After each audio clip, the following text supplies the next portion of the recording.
자, 우리가 너무도 잘 아는 다니엘 이야기에서 결코 놓치지 말아야 할 부분이 있습니다.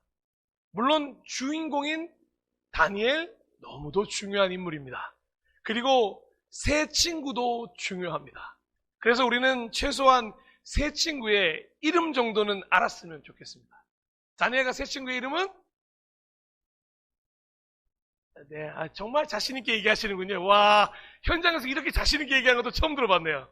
하나냐와 미사엘과 아사랴입니다. 이름 어렵죠?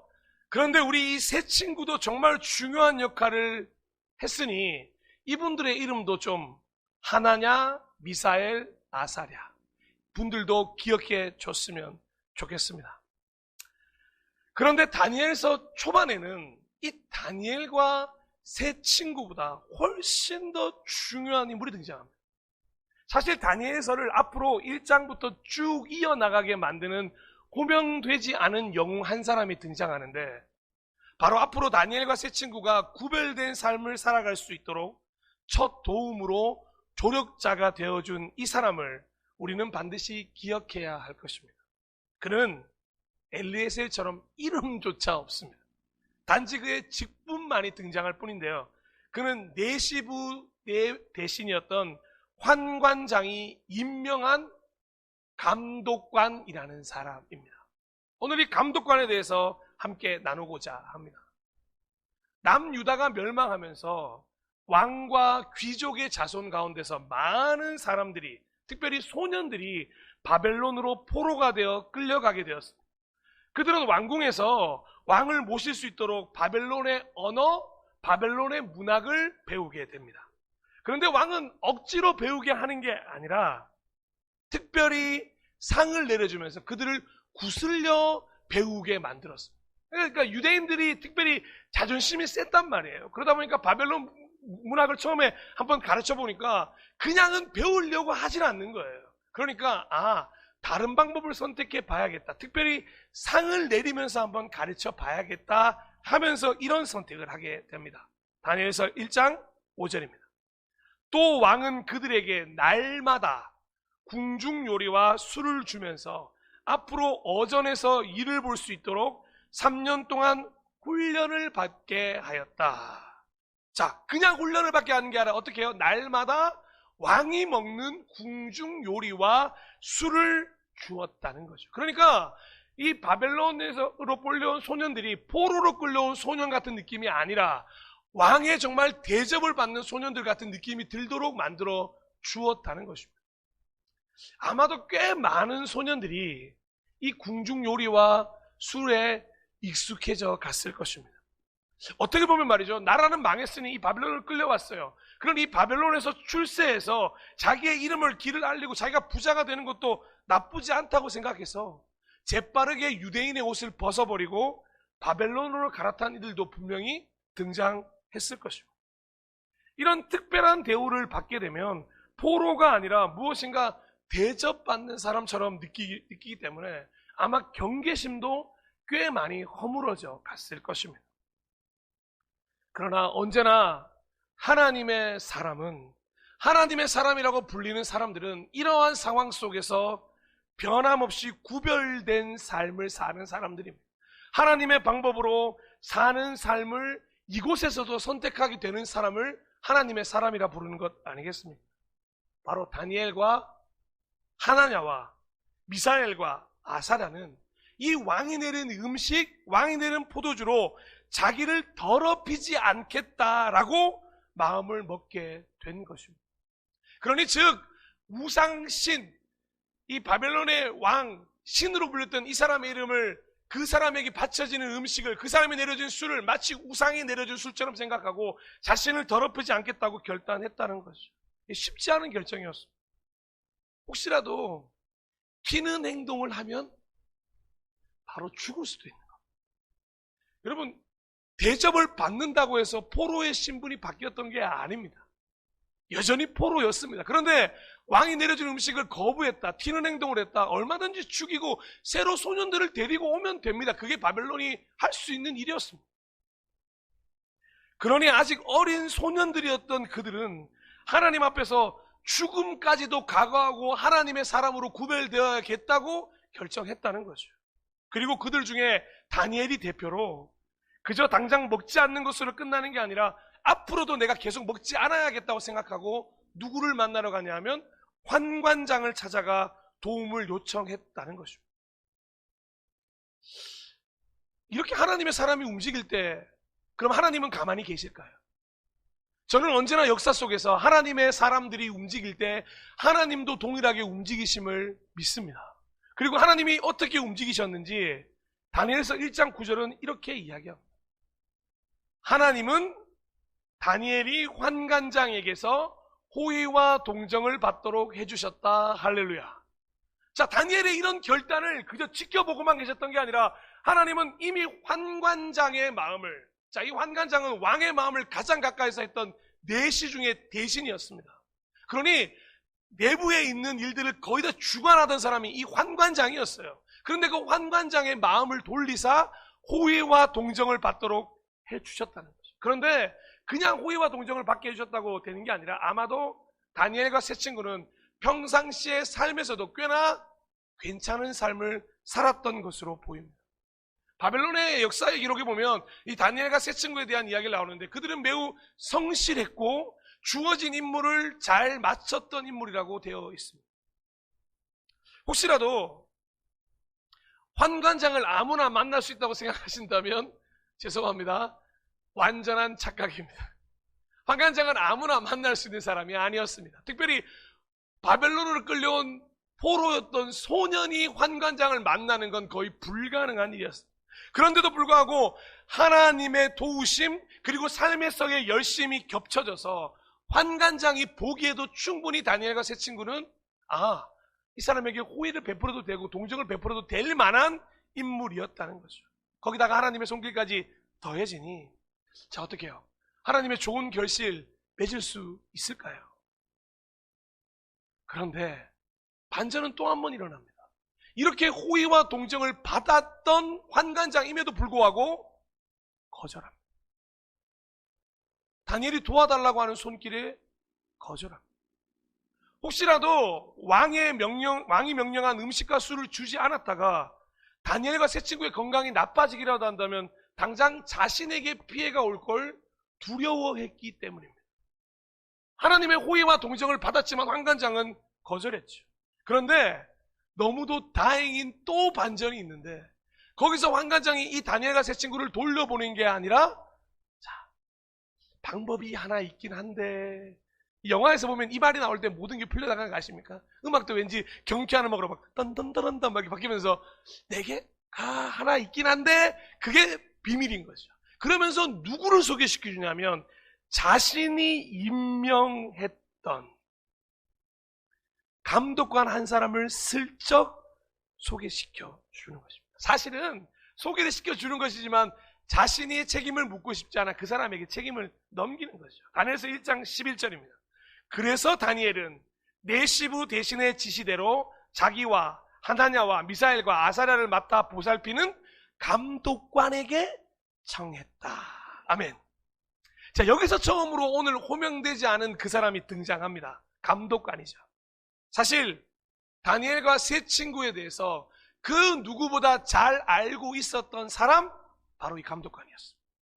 왜냐하면 이 감독관이 실제적으로 이 소년들이 끌려올 때부터 그들을 키우고 그들을 성숙시키고 성장시키고 하는 모든 일들, 잘 자는지 잘 먹는지 모든 건강을 다 관리하고 맡아 보살피는, 사실은 이 감독이라고 하지만요, 이 말이 우리가 많이 아는 말 중에 뭐가 있냐면 사감이라는 말이 있습니다. 그리고 이걸 감독이라고 썼지만 더 나아가서 어떤 단어까지 가냐면 보모라는 단어까지 사용할 수 있는 단어. 그러니까 우리가 아는 것처럼 막 지시하고 명령하고 막 채찍을 때리고 그렇게 감독했던 게 아니라 정말로 보살펴주고 정말로 도와주었던 감독관이었다는 것이죠. 그래서 감독관 역시 이 네 사람에게 호의를 보였는지, 아니 평소에 아마 이 네 친구가 하는 행동이 너무도 마음에 들었던지 내시부 대신에 소개를 받고 온 이 소년들을 다시 만나주게 됩니다. 여러분 다시 한번 말씀드립니다. 환관장도 쉽게 만날 수 있는 사람이 아닙니다. 감독관도 쉽게 만날 수 있는 사람이 아닙니다. 그런데도 하나님은 길을 열어주셔서 그 만남을 허락해 주신다는 거예요. 처음에는 돌출행동을 하는 것 같아 보였을 겁니다. 이 자식들 시키는 대로 좀 하지, 4명이나 와서 반대로 이렇게 하는데, 이렇게 얘기할 때 돌출행동으로 보여서 얼마든지 싹을 자를 수도 있었을 겁니다. 그런데 이 감독관은 이상하리만큼 이 4사람에게 호의를 가지고 그들의 말을 들어주고 있습니다. 특별히 다니엘의 말에 귀를 기울이고 있다. 바벨론의 포로가 자신을 감독하는 사람에게 이렇게 부탁할 수 있었던 것, 저는 그래서 다시 한번 이 다니엘과 세 친구의 삶이 정말로 그곳에서도 최선을 다하는 삶이었구나라고 생각하게 된다는 거죠. 자, 그리고는 이런 기록이 등장합니다. 다니엘서 1장 12절에서 13절.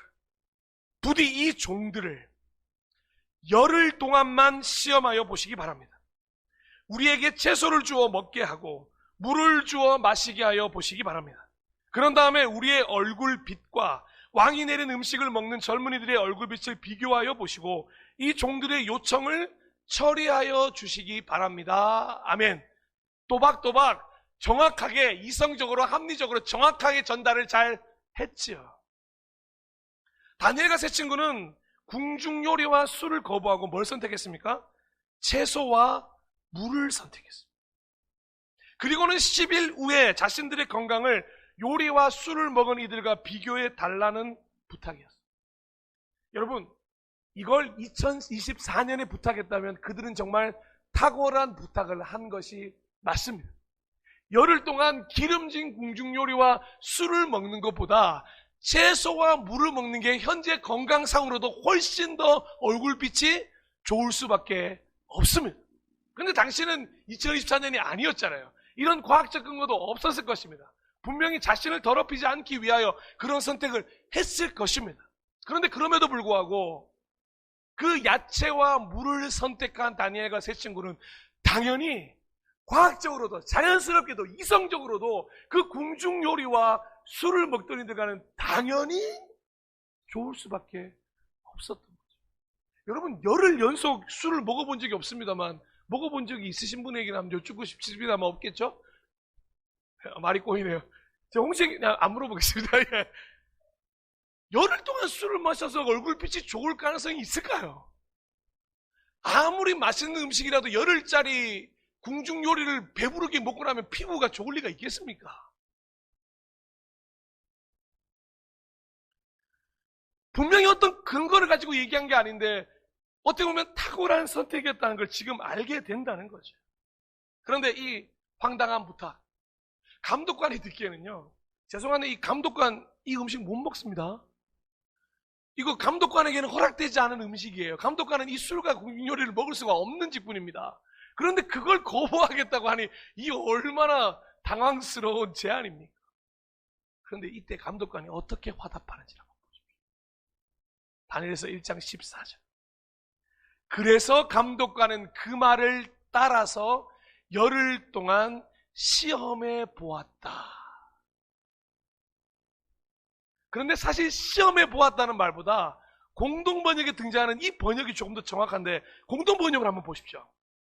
그는 다니엘의 말대로 열흘 동안 두고 보았다라고 기록하고 있어요. 사랑하는 여러분, 성경에는 시험이 2가지가 등장합니다. 하나님이 우리를 시험하실 때 등장하는 테스트가 등장하고, 사탄이 우리를 시험할 때 쓰는 유혹, 템테이션이 등장합니다.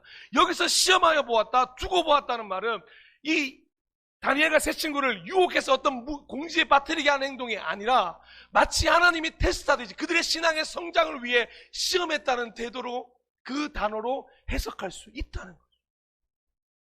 감독관이 무슨 마음이 있었어요? 왕의 명령을 정면으로 어기면서까지 이 다니엘의 말대로 열흘 동안 두고 보았다는 것입니다. 아니, 감독관도 자신의 목숨이 있지 않아요? 아니, 감독관도 죽을 수 있다는 거예요. 여러분, 이 말 안 듣다가 만약에 다니엘과 세 친구가 건강이 나빠지기라도 한다면 당장 목숨이 달아나는 건 이 감독관이었습니다. 여러분 같으면 어떻겠어요? 한번 생각해 보십시오. 첫째 날입니다. 옆에는 궁중요리와 술을 마시면서 잔치가 벌어지고 있고, 다니엘과 세 친구는 저 옆에 가서 야채와 물을 먹고 있습니다. 감독관의 마음이 지금 어떻겠습니까? 나 쟤들 괜찮겠나? 저같이 믿음 없는 사람은 옆에 지켜보면서 괜히 했나? 지금이라도 먹으라고 해? 아니 잠깐만 기다려보세요. 이틀째 됐어요. 옆에 애들은 막 배 두드리면서 잘 먹었다고 나오는데 애들 아무리 봐도 배고파 보여요. 얘 배고프죠 사실. 사랑하는 여러분, 채소와 물을 먹으면 배가 고픈 게 사실입니다. 그러니까 막 쫄쫄 굶어 보이고 힘도 없어 보이고, 그러니까 감독관이 하루하루 지나가면서 막 자기의 목숨줄이 끊어지는 것 같이 안타까웠지 않겠습니까? 그런데 10일 기다려주기로 했다는 이 약속을 이 감독관이 지켜요. 여러분, 이게 얼마나 대단한 일인 줄 아십니까? 옆에서 9일째 막 쫄쫄 굶어가는 그 아이들 보면서 얼마나 두려웠겠습니까? 그런데 감독관은 자기가 한 말을 끝까지 지켜요. 열흘 동안을 기다려줍니다. 그리고는 열흘이 지났어요. 근데 눈에 보기에도 아마 티가 났어요. 조바심이 났던 마음 다 필요 없습니다. 딱 보기에도 다니엘과 세 친구의 얼굴빛이 그 모든 아이들의 얼굴빛보다 좋은 것. 열흘이 지났을 때 보니 그들의 얼굴빛이 왕이 내린 음식을 먹은 젊은이들의 얼굴빛보다 좋고 건강하여 보였다. 할렐루야. 하나님께서 일하셨음을 믿습니다. 다니엘과 세 친구의 결단에 하나님의 축복이 임했음을 믿습니다. 아마 감독관이 보기도 신기했을 겁니다.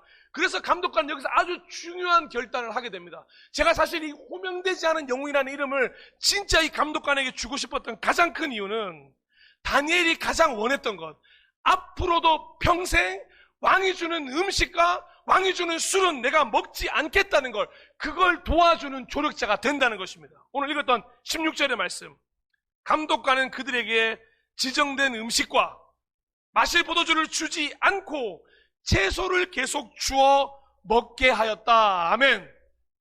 단순히 그 열흘만 지켜봤던 게 아니라 앞으로도 앞장서서 이 다니엘과 세 친구가 그 궁중 요리를 먹지 못하게 막았다는 뜻입니다. 그런데 성경은 놀라운 일이 벌어지는데요. 이렇게 먹는 것에 대한 고민이 끝나자마자 하나님이 이 네 젊은이를 마음껏 축복하시기 시작합니다. 아니, 그 전에 이런 성경이 등장해야 되는데 이 문제가 해결되고 나니 이런 구절이 등장하는 거예요. 구별된 삶을 선택한 이들에게 구별된 은혜를 허락하시는 거죠. 그러고 보니 혹시나 우리가 잊고 있었던 건 아닐까요? 바벨론으로 포로로 끌려왔지만 하나님은 그곳에서도 여전히 하나님이신 줄로 믿습니다. 장소와 상황 문제가 되지 않습니다. 하나님이 함께 하시기 때문에 그 어느 곳에든지 믿음으로 사는 자에게 다시 시작할 수 있는 은혜를 주시는 분이 우리 하나님이었다는 걸 다니엘과 세 친구는, 그리고 감독관은 확인했던 거죠. 우리는 이 사실을 잊어버리지 말아야 그 어떠한 환경에도 상관없어요. 그러니 이런 구절이 등장하는 거예요. 다니엘서 1장 17절에서 19절. 자, 방금 결정해서 주지 않기로 했습니다. 그리고 그들의 앞날이 어떻게 펼쳐지는지 보십시오. 하나님은 이 네 젊은이들이 지식을 얻게 하시고 문학과 학문에 능통하게 하셨다. 그 밖에도 다니엘에게는 환상과 온갖 꿈을 해석하는 능력까지 주셨다. 왕이 정하여 놓은 3년 동안의 교육이 끝나는 날, 환관장은 교육을 받은 젊은이들을 모두 느부갓네살 앞으로 데리고 갔다. 왕이 그들과 말하여 보니 그들 가운데서 다니엘과 하나냐와 미사엘과 아사랴가 가장 뛰어났으므로 그들로 왕을 모시게 하였다. 할렐루야. 놀랍지 않습니까? 사랑하는 여러분, 우리가 다니엘 사자굴에 들어가고 불문불에 들어가고, 이 이야기는 모두 이 감독관이 왕의 궁중요리 음식을 맡아주고 채소를 먹게 했던 그 결단 이후로 등장한다는 것입니다. 사랑하고 존경하고 축복하는 동역자 여러분, 만약 이 감독관도 환관장처럼 자신의 목숨이 두려워 다니엘의 부탁을 거절했다면 어떤 일이 벌어졌어요? 저는 생각하고 싶지 않은 끔찍한 일이 다니엘과 세 친구에게 닥쳤을지도 모른다고 생각합니다. 하지만 다니엘과 세 친구 그저 포기하지 않고 다른 이들과 똑같이 궁중요리와 술을 선택하도록 내버려두지 않게 했던 게 이 감독관의 놀라운 역할이었다는 거죠. 도우시는 하나님과 같은 감독관의 도움으로 다니엘과 세 친구는 이제 앞으로 펼쳐질 다니엘서의 이야기의 그 첫 단추를 제대로 끼운 것입니다. 만약에 다니엘과 세 친구가 궁중요리와 술을 계속해서 먹었던 구별되지 않은 삶이었다면 저는 1장 17절 19절에서 허락하셨던 하나님의 그 은혜가 그들에게 임하지 않고 그냥 그들도 평범하게 그대로 똑같은 바벨론의 포로로만 이름을 끝냈을지도 모르겠어요. 저는 확신합니다. 하나님은 분명히 이 감독관을 어떠한 방법으로든 도우셨을 것입니다. 그리고 다니엘과 세 친구가 앞으로 승승장구 출세하면서 이 감독관을 그대로 두었겠습니까? 저는 그렇지 않았을 것입니다. 정말로 이 감독관에 대한 이야기를 찾아보고자 오만 자료를 다 뒤졌는데 죄송합니다. 자료를 찾지는 못했습니다. 그래서 제가 믿음으로 그냥 확신해 보는 겁니다. 하나님은 이런 좋은 동역자에게 분명히 함께 하셨을 것을 저는 믿습니다. 그리고는 한참 기록되지 않은 것 때문에 실망스러워서 그냥 조용히 잠잠히 묵상하기 시작했습니다. 하나님 왜 없을까요? 있으면 딱 보여드리면 참 좋을 텐데. 그런데 저에게 이 호명되지 않은 영웅인 감독관을 묵상하는 이 시간 동안 신기한 일이 하나 생겼는데 제 생각을 자꾸만 이쪽으로 끌고 가셔요. 어디로 끌고 가시냐면 자연스럽게 감독관이 누군 줄 아니? 바로 이 땅의 모든 부모들이야 라고 하면서 부모로 눈을 돌리게 하시는 하나님을 만나게 되었습니다. 머나먼 타국 땅에 포로로 끌려온 네 소년을 정말 보모를 뛰어넘어 부모처럼, 아니 정말 그랬을 겁니다. 아버지도 없고 어머니도 없었고 아무도 없었을 겁니다. 근데 그 감독관이 도와주는 게 정말 그 감독관 자체가 부모로 느껴졌을 것입니다. 그 감독관을 보면서 다시 한번 부모의 역할에 대해서 묵상할 수 있게 되었다는 겁니다. 그러고 보니 그런 생각 안 드십니까? 대단한 영웅들 뒤에는 언제나 호명되지 않은 영웅, 그 영웅의 부모가 있었음을 발견하게 되었다는 것입니다. 다니엘과 세 친구라는 대단한 영웅 뒤에는 호명되지는 않았지만 영웅인 부모와 같은 감독관이 있었던 것처럼 말입니다. 이미 부모가 되신 분들도 있고 앞으로 부모가 되실 분들도 여기 있습니다. 그런데 생각해보니 모든 부모들의 마음은 한 가지인 것 같습니다.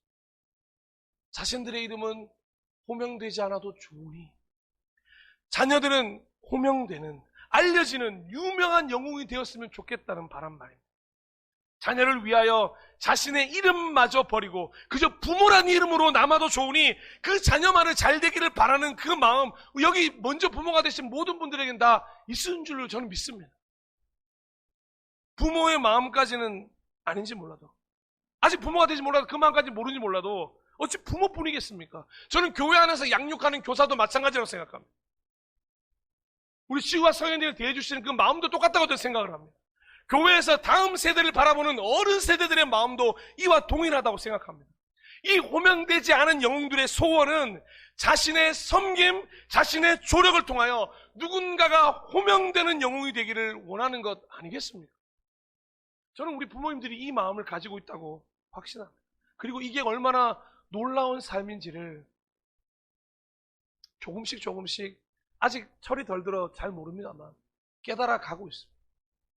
좋은 아버지였든 좋은 어머니였든 그 어떤 이미지의 부모였든 간에 그들의 섬김과 그들의 조력은 오늘날 저를 있기까지 만들어준 가장 큰 힘이었다는 걸 저는 믿습니다.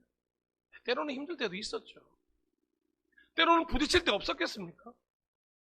때로는 부모란 이름으로 나를 억누르는 것 같아 괴롭고 힘들 때 많았습니다. 그 부모란 이름이 싫을 때도 있었습니다. 하지만 그 어느 부모가 정상적인 부모였다면 자식이 안 될 것을 말하겠습니다. 근데 생각해보니까 이 호명되지 않은 영웅들이 오히려 모든 영광을 받을 때가 있다는 걸 좀 발견하게 됐습니다.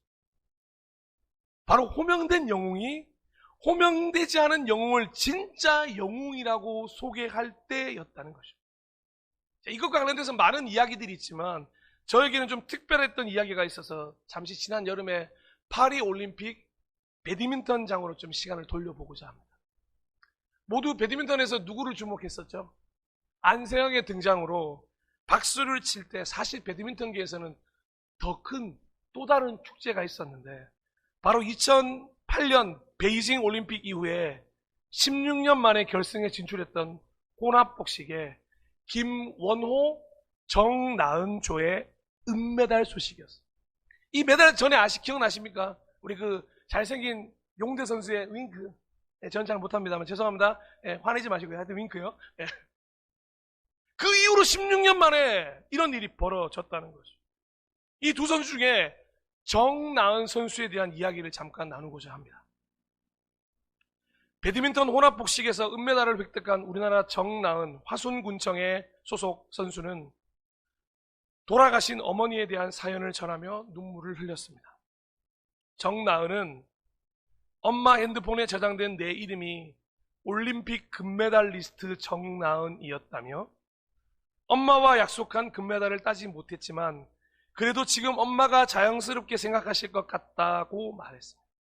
정나은 선수는 신종 코로나 바이러스 감염증이 한참일 때 모친상을 당했습니다. 이 정나은 선수가 메달을 따기 전까지 이 정나은 선수의 어머니는 호명되지 않은 영웅이었습니다.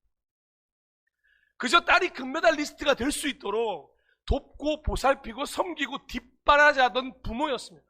솔직히 선수도 선수지만요, 올림픽 메달리스트가 되기까지 부모가 얼마나 많은 고생을 했겠습니까?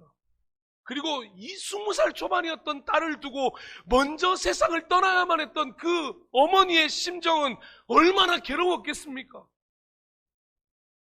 이 은메달이라는 영광의 순간을 금메달이 아니어도 좋으니 함께 즐기고 보시고 그랬으면 참 좋았으련만 너무도 안타까운 사연이었어요. 그래서 모두가 다 안세영, 저도 안세영 선수에게 박수 쳤습니다. 근데 그거 말고 이 사연이 더 저한테는 와닿았던 거죠.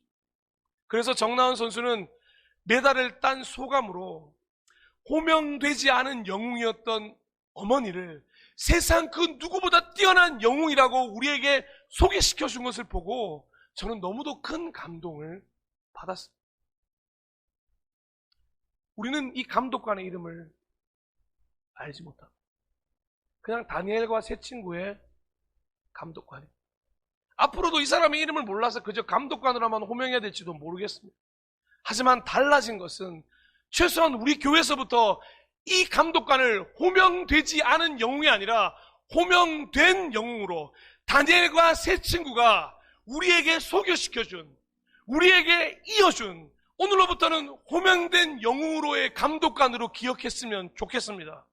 그리고 우리 역시 이 세상을 살아가면서 이 감독관과 같은 삶이 되었으면 좋겠어요. 우선은 부모로, 교회에서는 교사로, 모범이 되는 어른 세대로 자녀를, 학생들을, 다음 세대를 이 시대의 빛과 소금으로 만들어 줄 수 있도록 뒷바라지 했으면 좋겠습니다. 비록 호명되지 못하더라도 이름도 없이 빛도 없이 섬겨야 하는 자리고 때로는 목숨이 위태해질 수 있는 선택을 해야 되고 때로는 억울한 누명도 써야 할 자리일지도 모르지만 그럼에도 불구하고 내 이름 한자 사람들에게 말해주지 못하다 한다라도 하나님이 우리의 이름을 불러주고 그 자녀가, 그 학생들이, 다음 세대들이 우리의 이름을 불러주게 될 그날까지 묵묵히 이 믿음의 길을 걷기를 소망합니다. 아까 예배 전에 드렸던 그 97세 할머니의 마지막 말은 이것이었습니다. 아직도 저희 교회 이름을 잘 모르세요. 대부분 살아, 내가 이렇게까지만 하고 마는데 제가 큰일을 했어 라고 했지 않습니까? 그리고는 처음으로 교회 이름을 불러주셨습니다. 살아나서 살리는 교회 감사하다고 전해달라고 하셨습니다. 우리는 오늘 아침까지 그냥 호명되지 않은 영웅으로 그 자리에 갔을지 모르겠습니다. 그저 섬기고자 했습니까? 혹여나 도와드리고 싶은 마음으로 가셨습니까? 어떤 마음이라도 다 괜찮습니다. 그런데 그 섬김과 그 모습을 보시고 한 분께서 해주신 호명, 우리를 영웅으로 만들어주신 줄로 믿습니다. 그리고 하나님께서도 역시나 그렇게 인정해 주실 것을 믿습니다. 그래, 너희들의 그 섬김, 그 이름 없이 빛도 없이 생하는 그 모든 삶, 비록 사람들은 모른다 할지라도 내가 기억한다. 내가 너를 호명된 영웅으로 불러줄게.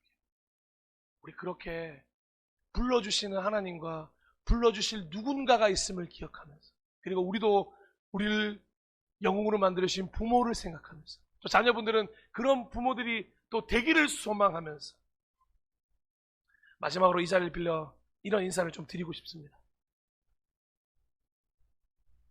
다니엘과 세 친구의 감독관에게 감사의 인사를 전합니다. 또한 이 땅의 모든 호명되지 않은 영웅인 부모님들께도 감사의 인사를 전합니다. 그리고 마지막으로 그 호명되지 않은 영웅들을 잊지 않고 기억해 주사 성경에 기록하신, 앞으로도 기록하실 하나님의 놀라운 사랑과 은혜와 기품에 모든 찬양과 존귀와 영광을 돌립니다. 이 감사의 마음 함께 찬양하며 나누었으면 좋겠습니다. 오늘은 가장 귀한 삶이라는 찬양 함께 나누도록 하겠습니다.